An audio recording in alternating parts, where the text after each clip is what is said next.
Nuestro tema de esta noche vamos a hablar de miedos y de fobias. Bueno, personalmente yo confundo un poco el miedo con la fobia, ¿verdad? No sé un poco cuál es la diferencia. El miedo es una emoción natural, es una emoción primaria.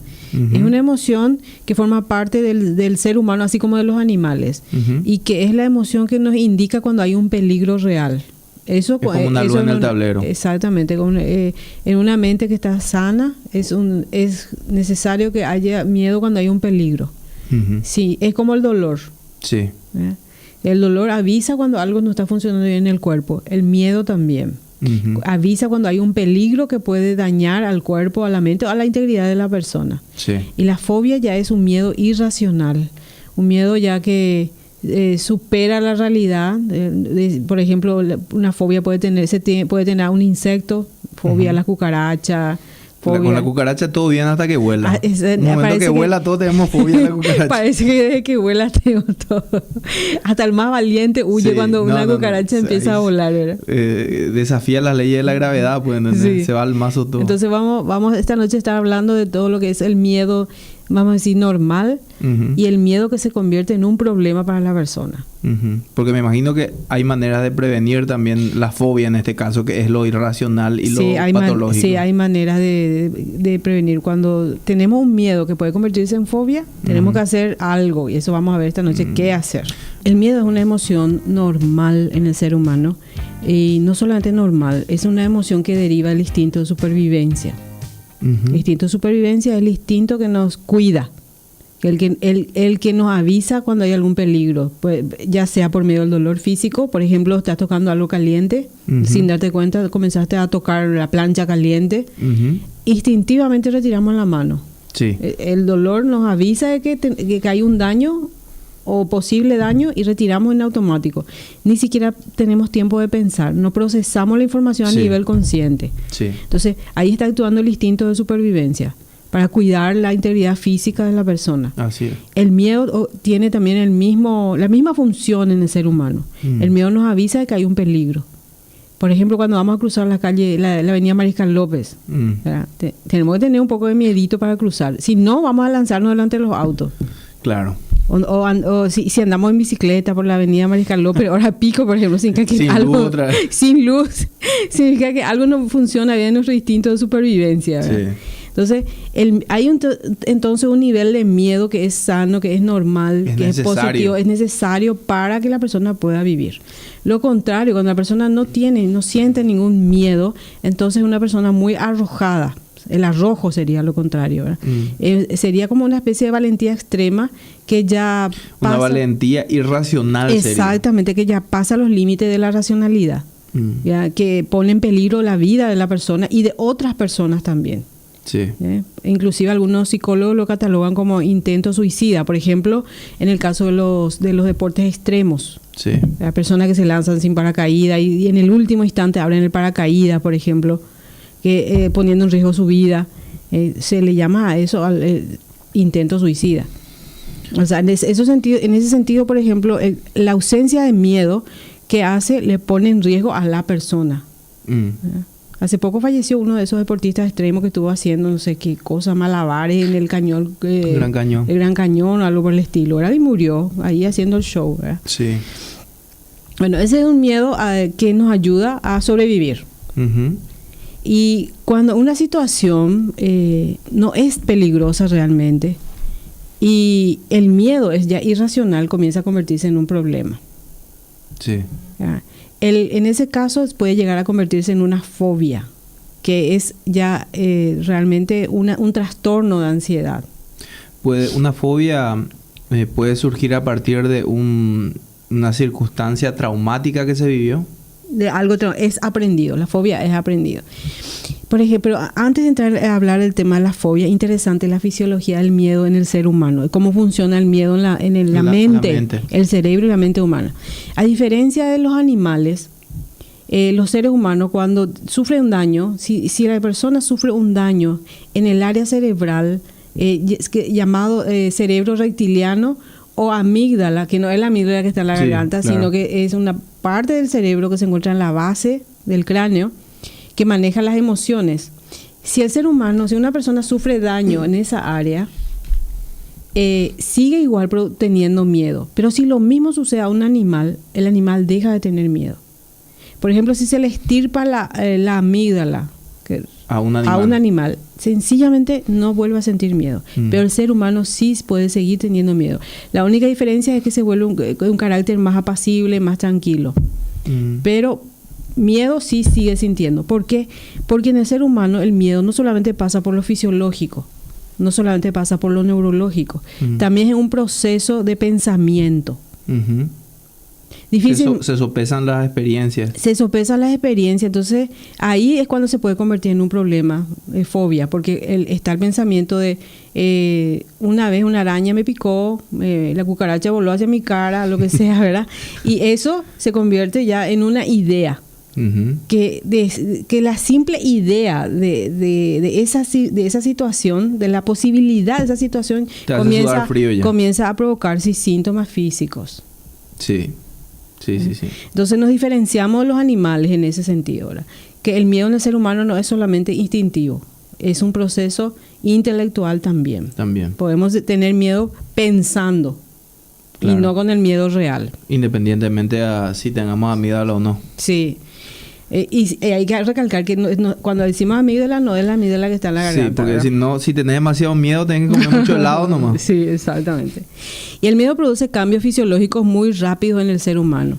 El corazón late aceleradamente, sube la presión arterial, la persona suda copiosamente. Es parecido al estrés. Es un estrés en ese momento. Es un estrés. Que habíamos hablado. Provoca un estrés. Que la sangre, se bombea más sangre a las extremidades. Es el proceso, sí. En las extremidades queda con más sangre, y en la parte torácica del cuerpo queda poca sangre, porque la persona se está preparando para escapar. El estrés realmente es vivir con miedo. Sí. Es un sistema de vida porque de por miedo. Algo te estresas, obviamente. Sí. Entonces, todo esto que produce, a la larga, vivir con miedo, produce efectos físicos. Sí, seguro que va a crear un deterioro considerable en todo lo que es el cuerpo. En todo el cuerpo, afecta a todo el cuerpo. Y hubo una situación en los Estados Unidos, en 1938, que nos habla acerca del poder de los medios de comunicación para provocar miedos colectivos, a nivel colectivo. Miedo colectivo no es que te subías al colectivo y tenés miedo, no. Tenés miedo que se te abra el piso, que te suba el caballo loco, que te vaya abrazado la rueda. Y que... Vamos a llamarle entonces histeria colectiva para aclarar bien eso. Sí, porque el miedo colectivo es una realidad muy tangible acá en Paraguay. Es miedo en el colectivo, Federico. No es miedo colectivo.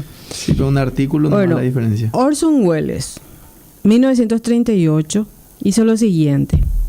Adaptó un libro de ciencia ficción, adaptó a la radio. Ok, hizo una radionovela. Una especie pero no fue, sí, de una edición nomás. Y su programa de radio se llamó, o sea, la novela se llama La Guerra de los Mundos. Un clásico. Se volvió clásico. Sí. Se volvió clásico porque lo que hizo él en la CBS en los Estados Unidos fue un guión de radio basado en la novela, y lo pasaron como si fuera que era real. Lo pasaron, pero al iniciar el programa ellos avisaron que era una adaptación de una novela. Pero las personas igual se asustaron tanto que fue un pánico general en la ciudad de Nueva York y New Jersey. ¿Y qué pasaba? Porque lo que ellos comenzaron a decir, como si fuera que estaban reporteros, como si fuera que eran reporteros que estaban en la calle diciendo que habían naves espaciales, marcianos específicamente, que habían bajado naves espaciales y que estaban lanzando un gas a la gente para matarles. Hicieron tan bien que fue muy creíble, y las personas y hubo una histeria colectiva, salieron a las calles, corrieron, fue un verdadero desastre con todas las letras, ¿verdad? Después ellos pidieron disculpas, se aclaró que realmente era solamente una ficción, exactamente, que era solamente una ficción, pero quedó realmente muy marcado hasta ahora, ¿verdad?, en la historia radial ese hecho. Ese episodio. Después de 11 años repitieron lo mismo. Estaban tan arrepentidos, no, pero esta vez fue ya en Latinoamérica, okay. Quito, en Ecuador. Se llevó también a cabo una adaptación similar a la de Wells.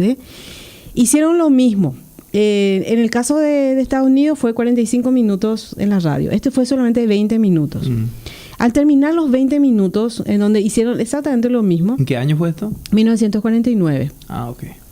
También una invasión de marcianos, también con gases que estaban ahí tirando a la gente y la gente muriendo. Poca creatividad tenían los marcianos. Sobre la isla de las Galápagos, en las calles en las afueras de Quito. ¿Y qué pasó? A los 20 minutos la gente se dio cuenta. La radio dijeron, esto fue solamente ficción.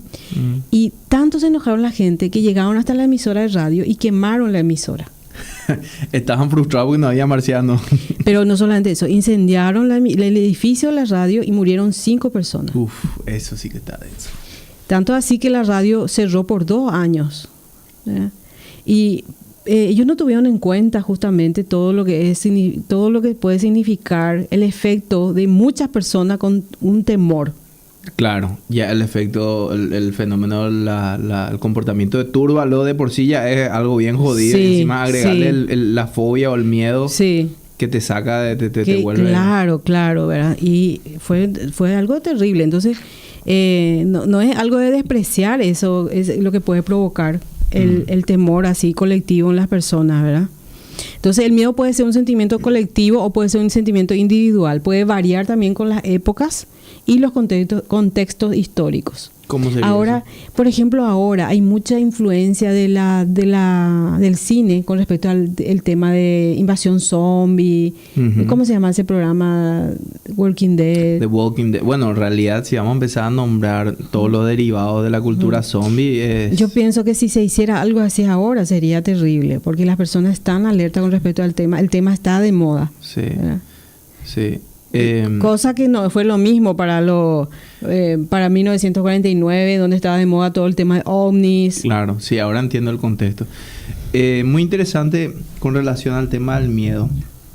No recuerdo el año, pero allá cuando Ozzy Osbourne y Tony Iommi crearon la banda Black Sabbath, ellos crearon la banda en función a una idea que tenían, porque dijeron: la gente paga una ponchada de plata, le paga a terceros plata para que los asusten por todo lo que era películas de terror y derivados, ¿verdad?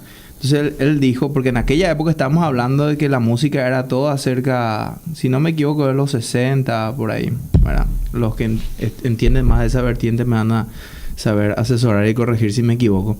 Pero en aquella época la música estaba muy relacionada al amor y eran canciones pop de la época, ¿verdad?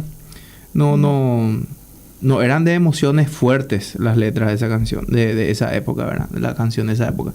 Y viene Black Sabbath y empieza a escribir canciones súper oscuras con secuencias melódicas oscuras, ¿verdad? Que predisponen más el ambiente para el miedo, ¿verdad? Porque ellos se inspiraron en el hecho que la gente realmente invierte plata para que se los asuste, ¿verdad? Entonces me llama la atención porque es cierto, o sea, hay mucha gente que es adicta al género del terror, sí, ¿verdad? Y les gusta, no sé si... Las novelas de terror, las películas de terror principalmente. ¿Y cuál es cómo se explica eso? ¿Por qué el ser humano buscaría el miedo, teniendo en cuenta que el miedo de por sí, de manera natural, está en el ser humano como un mecanismo de defensa? Bueno, el miedo en las películas específicamente o en una novela, la gente ¿por qué va a ver una película de terror? ¿Por qué? Sencillamente es un miedo en una situación controlada. Él sabe que está en un cine. Pero viste que se dice que el subconsciente no diferencia el subconsciente, pero justamente la persona conscientemente se va al cine porque cree que puede manejar eso. Lo que nos suele suceder con los adolescentes, por ejemplo, ¿verdad? Que van a ver películas de terror, después a la noche no pueden dormir. En muchos casos así de chicos que me han comentado sus padres, no sé qué hacer con ellos, pero ¿qué pasa? Ven películas de terror. Son muchos adictos a películas de terror. Entonces, mientras ven la película, están en una situación que ellos creen una situación controlada. Pero después eso afecta, ¿por qué? Porque alimentó su inconsciente, alimentó su mente consciente, su mente, la parte pensante de la mente, y cuando está solo, en la oscuridad, medianoche, ahí ya es otro contexto, el ¿verdad? pasillo para irse al baño se convierte en un calabozo. Sí. Es interesante cómo el subconsciente interpreta de manera diferente ciertas situaciones, porque se hicieron más de un caso, yo ya vi, en el cual hacían una suerte de cámara oculta, en el cual sencillamente a una nena le ponían en un pasillo y tipo estática y quieta, ella mirando en el vacío o mirando inclusive boca abajo, o sea, mirando hacia abajo, pero y se quedaba ella quieta y la gente pasaba y se asustaba cualquier cantidad. Porque, sí. ¿entendés? Y vos dirías, pero ¿por qué le va a asustar si es una nena? Niñita chica. Pero lo que pasa es que justamente la cultura del cine de terror, pues famoso siempre es la nenita en el pasillo. Sí, la que... con un camisón. Sí, exacto. Es ya un Y su estereotipo, muñeca. sí, ya es un estereotipo. Por eso que la diferencia en el miedo entre los seres humanos y los animales. Los animales tienen miedo a lo que realmente deben temer. Pero las personas no. Nosotros podemos con nuestra mente fabricar los miedos. Sí. Y muchas personas que viven con miedo no le temen a situaciones reales, sino a situaciones imaginarias. Por ejemplo, ¿qué va a pasar si me quedo sin plata? ¿Qué va a pasar si muere mi familia o mi ser querido? ¿Qué va a pasar si es que sufro un accidente grave y no tengo cómo hacer un tratamiento? Y conste que son planteamientos que uno se puede hacer y tomar cartas en el asunto, ¿verdad? Sí, claro. Pero el miedo justamente generalmente lo que hace es te paraliza. El miedo paraliza, y el miedo que hace provoca ya una situación ya de un sistema de vida de vivir estresado, vivir temeroso de que suceda esa situación. Y a veces inclusive sucede por el tema de la profecía autocumplida, ¿verdad? Que las personas tienden a cumplir aquello de lo cual piensan mucho, ya sea positivo o negativo. Sí. Recuerdo haber visto una película con Ben Affleck, se llamaba The Paycheck, o el cheque de pago, en la cual él era un ingeniero muy bocho, muy capacitado, y le contrataron para construir una máquina que pudiera predecir el futuro, ¿verdad? Haciendo la película corta y sin hacer spoiler y matar la película, resultó ser que esta máquina, al predecir el futuro, por ejemplo, qué sé yo, Rusia le va a atacar a Estados Unidos, por ejemplo. Entonces, ¿qué hacía Estados Unidos? Agarraba y el ataque de paz, ¿entendés? Empezaba ya a atacarle a Rusia, ¿verdad? Y creaba la guerra para la cual supuestamente quería prevenir. Lo mismo, por ejemplo, en tal año va a venir una epidemia de una enfermedad. Entonces, ¿qué hacían? Agarraban y juntaban todos los enfermos, le ponían en cuarentena, pero de todos esos enfermos otra vez brotaba la epidemia, ¿verdad? Sí. Entonces ellos la solución al final era... Claro, de ese miedo a ese futuro terminaban creando ese futuro por el cual peleaban para que no ocurriese. Sí. Para prevenir. Y ese es el efecto del miedo, cuando el miedo es irracional, cuando el miedo es imaginario. Sí. Situaciones quizás nacidas de situaciones que alguna vez se vivió, quizás sencillamente también influido muchas veces por noticias malas, ¿verdad? Hay veces que todo es noticias malas, todo prendemos la radio, miramos la televisión y todo es negativo. Eso carga la mente de temor. Va a suceder en cualquier momento. Hay muchos asaltos, tengo que cuidarme. Esto se viene. Entonces, crea ya ese ambiente necesario como para las personas vivan estresadas. Y lo que sucede en Estados Unidos. En Estados Unidos creo que del 80%, algo así, de los habitantes adultos poseen armas. Sí. Preparados ya para un ataque. Pero al final terminan matándose entre ellos. Entre ellos, sí. ¿Verdad? Ese es el efecto de un miedo irracional, un miedo pensado, no un miedo que nace de una real situación peligrosa. Sí, yendo a un ámbito mucho más práctico y menos complicado. Por ejemplo, una persona que tiene miedo a ser rechazado, generalmente termina generando el rechazo porque no da gusto estar con una persona insegura. Sí, porque ya con esa actitud de inseguridad provoca justamente que les rechacen. Sí, así es. Las fobias. Esta palabra fobia, ¿de dónde viene? Para poder entender bien lo que significa, vamos a ver de dónde proviene. Fobia viene de la palabra phobos. Del griego, del idioma griego, que significa, se podría traducir al español como pánico. Pánico. Pánico. Phobos. Phobos. Se traduce entonces como pánico. Era un dios, hijo de Ares y Afrodita en la mitología griega. Era la personificación del miedo. Era la personificación. Sí, porque los griegos le personificaban todo. Sí, sí.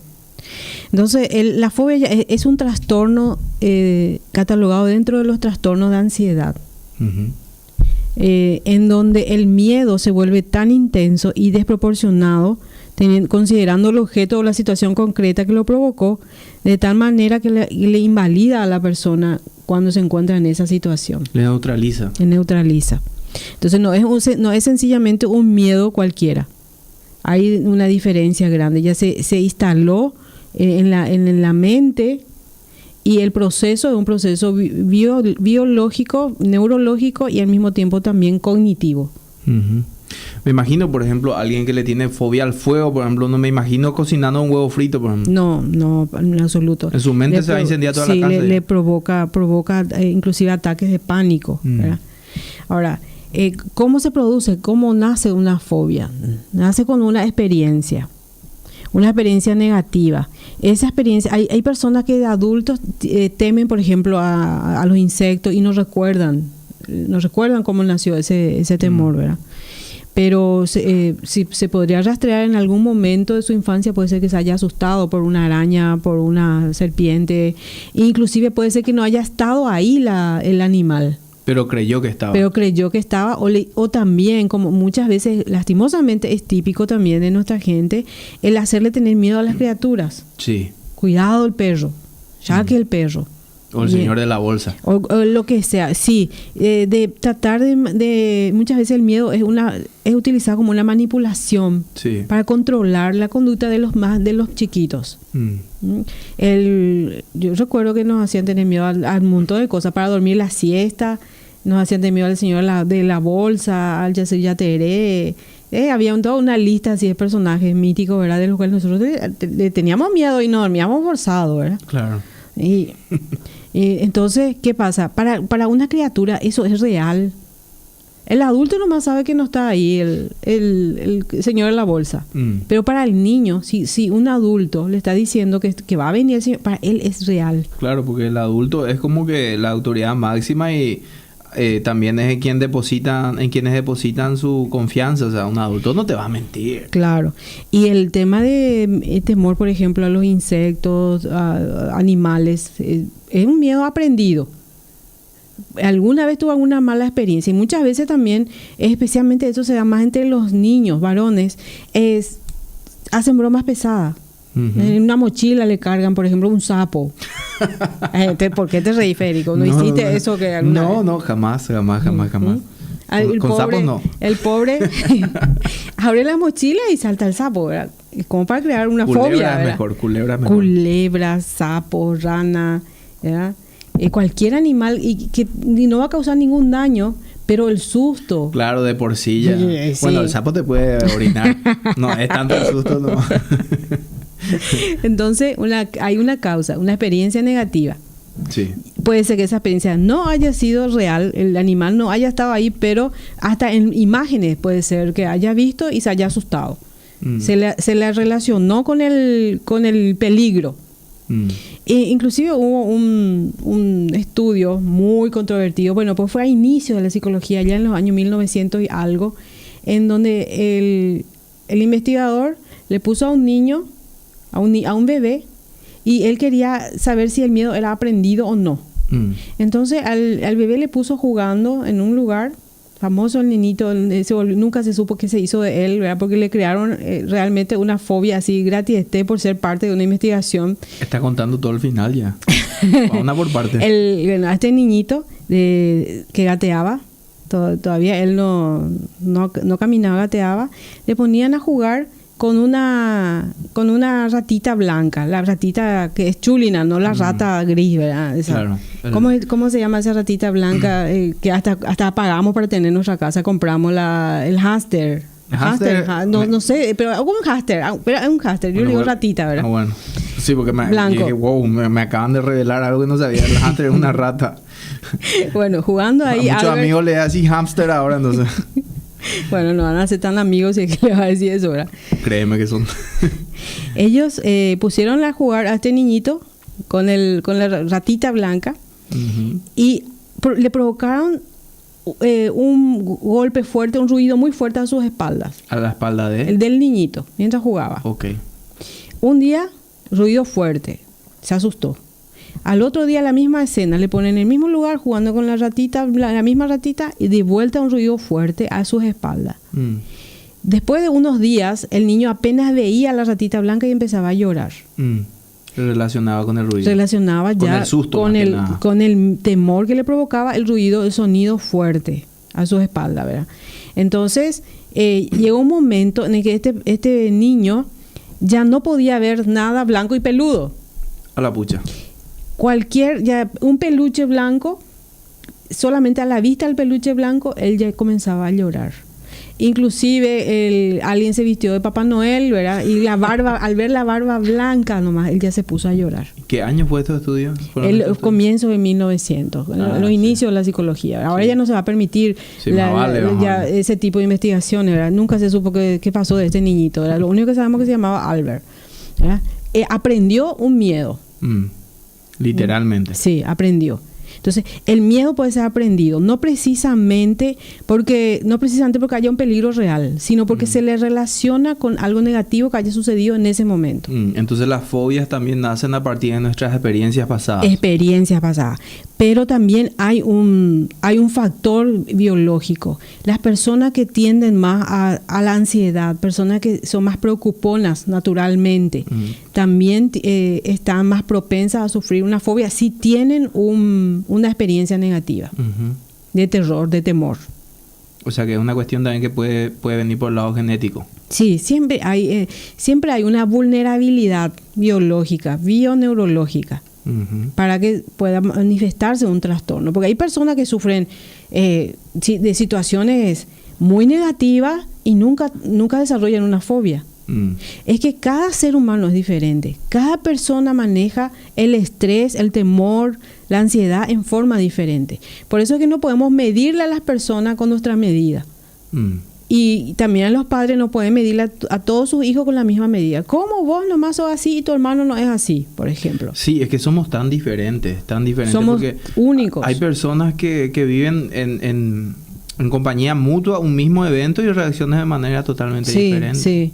Y este tipo de situaciones, no todas las personas desarrollan fobia con la misma experiencia. Hay personas más vulnerables. ¿Cuál sería la diferencia entre la fobia y el ataque de pánico? La fobia provoca el ataque de pánico. El ataque de pánico ya es la situación física y emocional que le provocó. La fobia es el terror, ya es irracional. Podemos hablar de un terror, un miedo extremo, irracional. Y el ataque de pánico ya es con los síntomas físicos, opresión en el pecho, hiperventilación, ya todos los síntomas físicos que conlleva ya una situación de extrema angustia.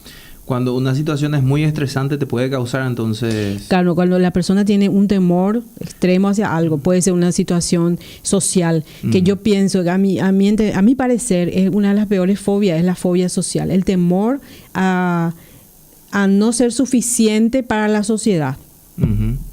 El temor a, por ejemplo, no conseguir un trabajo que se está queriendo, o no ingresar a la universidad que tanto anhela, por ejemplo. O el temor a hablar en público y que se rían de uno. El temor al ridículo, el temor a la humillación pública. ¿Por qué? Porque esto para a mi entender, es peor que otro tipo de fobia. Por ejemplo, fobia a un insecto, porque vos podés evitar el contacto con un insecto. Si una persona tiene fobia a las serpientes, puede evitar el contacto con serpientes. Evitar el contacto, evitar tener cucarachas en la casa. Claro, pero la fobia social no podés evitar, no puedes vivir aislado, necesitas salir de la casa, necesitas el contacto con otros seres humanos. Por lo tanto, es una de las fobias más invalidantes para la persona. Sí. A mí me habían comentado algunos conocidos que tenían serios problemas de ataques de pánico, ¿verdad? Por situaciones estresantes, ¿verdad? Situaciones sociales estresantes. y que, por ejemplo, actividades como la equitación le ayudaban mucho a desestresarse y que eventualmente de manera gradual fueron desapareciendo todos los síntomas al punto tal de que ya no tiene más ataques de pánico. Quizás eso con otro tipo de terapia habrá combinado, ¿verdad? Cada persona va a saber qué es lo que le relaja. Siempre alguna actividad, puede ser alguna actividad física, como decir la equitación. A mí no me va a relajar para nada subirme a un caballo. Bueno, yo me rompí el brazo también. Vos tampoco, ¿verdad? Sí. Entonces, cada uno va a buscar. Otro es nadar. Sí. Otro es sencillamente leer, alejarse de todo y leer, estar en un ambiente tranquilo. O sea, que cada uno tiene que buscar qué es lo que más le relaja. Sí. Porque el miedo extremo, la fobia, los ataques de angustia, los ataques de pánico vienen por un estrés en el cual la persona colapsa emocional y físicamente, ¿verdad? Sí, porque lo emocional controla lo físico. Si uno colapsa emocionalmente, después el cuerpo sufre las consecuencias inevitablemente. En la fobia lo que sucede es que el cerebro emocional de la persona toma control absoluto de la persona. Sí.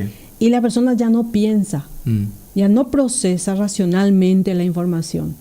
Por eso es que otra persona puede decir, pero ¿por qué tanto? ¿Por qué tanto, tan mal? Esa pequeña cosa, ese pequeño insecto, esa pequeña situación. ¿Por qué el estar encerrado en un lugar le puede provocar un ataque de pánico? ¿Cómo ser la claustrofobia? La claustrofobia, y lo ¿verdad? Contrario es aerofobia, está en lugar abierto. Está en lugar abierto. Entonces, además del problema del temor extremo que sufren las personas, también sienten temor otra vez de la incomprensión de las personas que les rodean. Porque es difícil entender, si vos no estás sintiendo, es difícil entender cómo hasta ese punto puede llegar a tener miedo de algo que realmente no le va a causar daño. Claro. ¿Verdad? Entonces es un doble temor. Sí. Porque tenés que guardártelo para vos mismo, pero al mismo tiempo no puedes evitar los síntomas. Y no puede evitar, porque como digo, el cerebro emocional toma control. Lo que el doctor Daniel Goleman, que es el precursor de la inteligencia emocional, llama un secuestro emocional. Sí. En donde las emociones absolutamente anulan a la razón. La persona prácticamente desconecta la parte racional de la mente, el lóbulo frontal del cerebro, y solamente actúa ya la parte emocional, el cerebro emocional. El cerebro emocional dice, corre, Forrest, corre. O sea que corre por tu vida, hace algo, ¿verdad?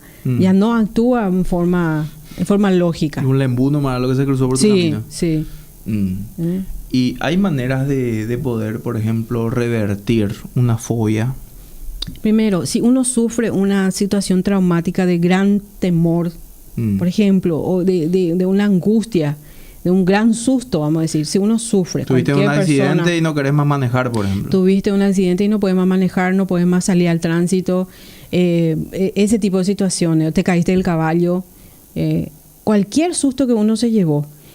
Eso que se suele decir, si te caes del caballo, subite enseguida de vuelta. Eso es verdad. Enseguida se debe volver a pasar por esa situación. Antes de que la persona vaya procesando en su mente de que que hay peligro extremo en ese tipo de situaciones.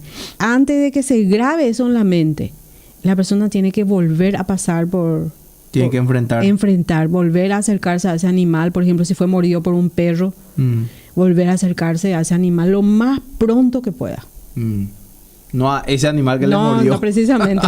Que le muerda otra vez y ahí ya fue. Le mordió una víbora y que se vaya a traer junto a la misma víbora. Cuando la persona se da cuenta de que la fobia ya es un problema, cuando comienza a organizar su vida procurando evitar el objeto de su miedo.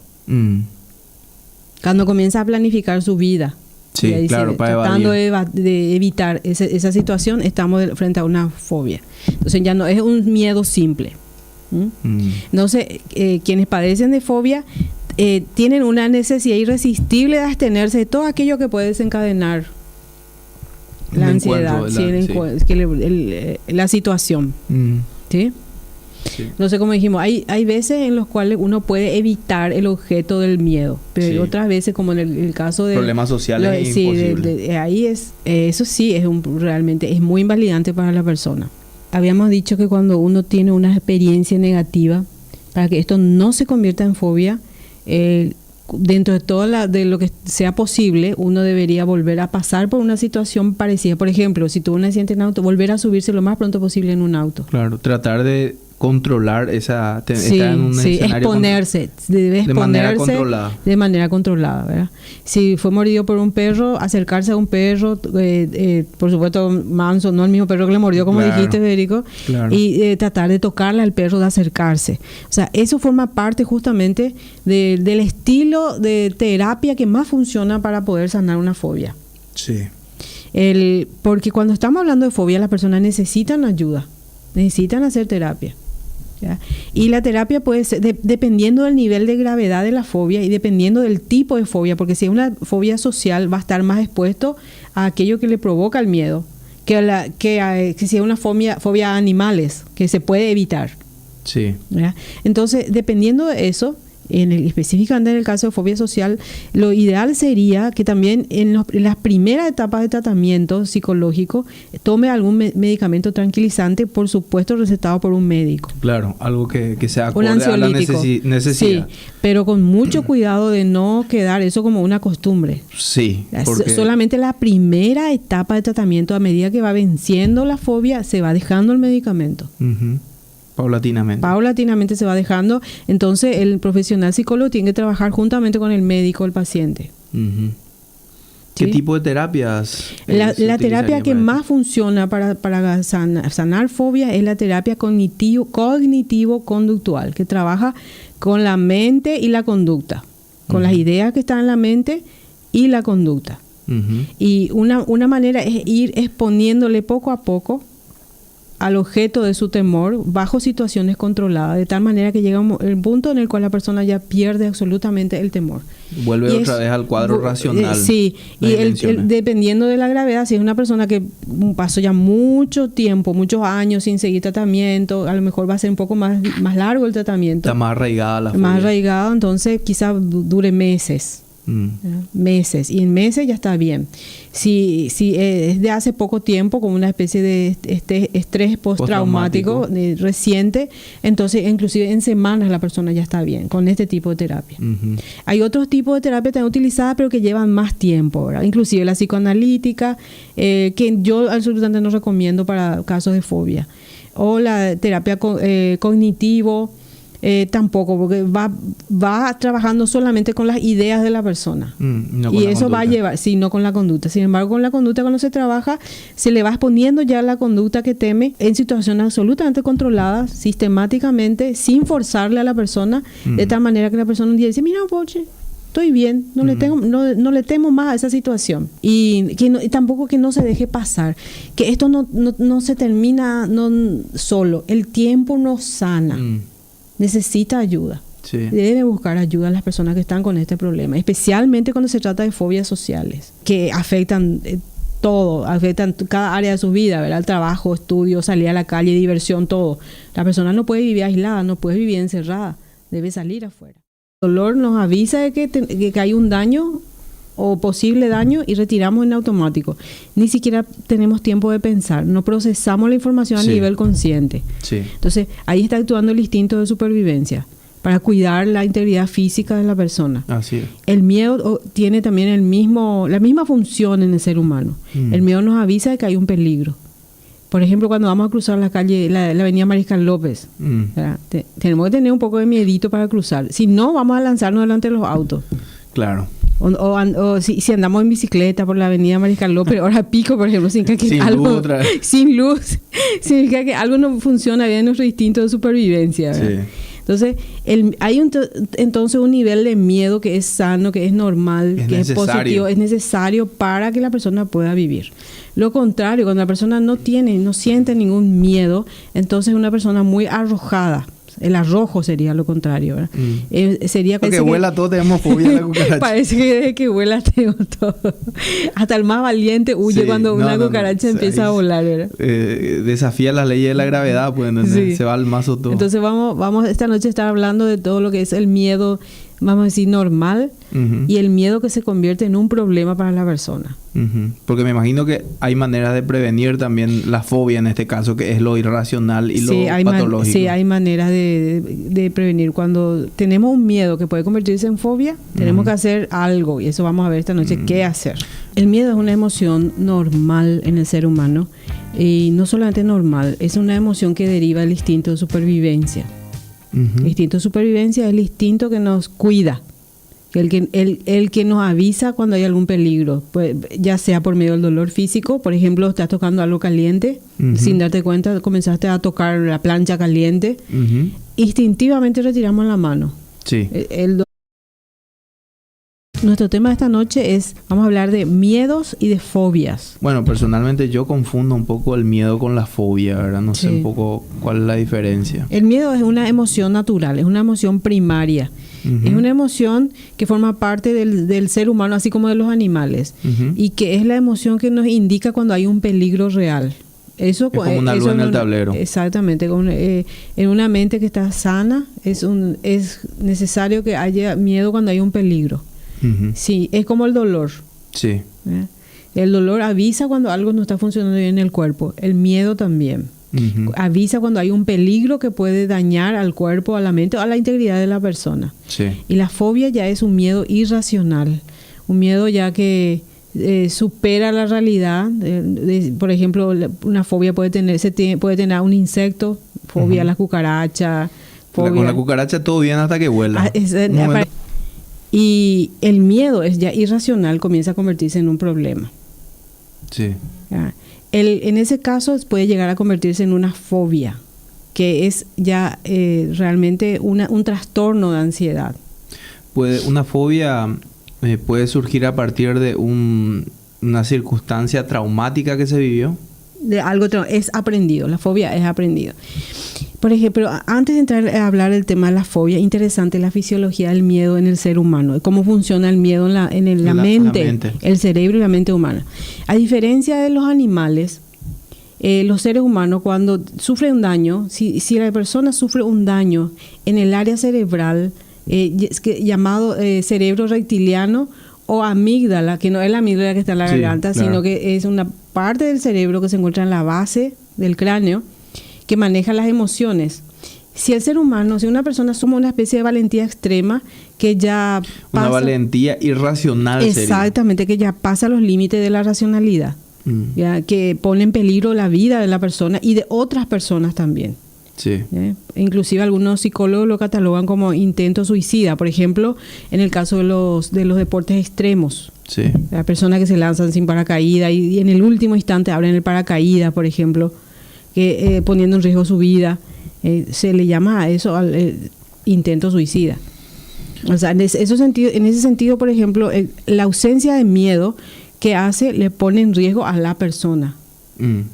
Hace poco falleció uno de esos deportistas extremos que estuvo haciendo no sé qué cosa, malabares en el cañón. El Gran Cañón. El Gran Cañón, algo por el estilo, ¿verdad? Y murió ahí haciendo el show, ¿verdad? Sí. Bueno, ese es un miedo que nos ayuda a sobrevivir. Uh-huh. Y cuando una situación no es peligrosa realmente,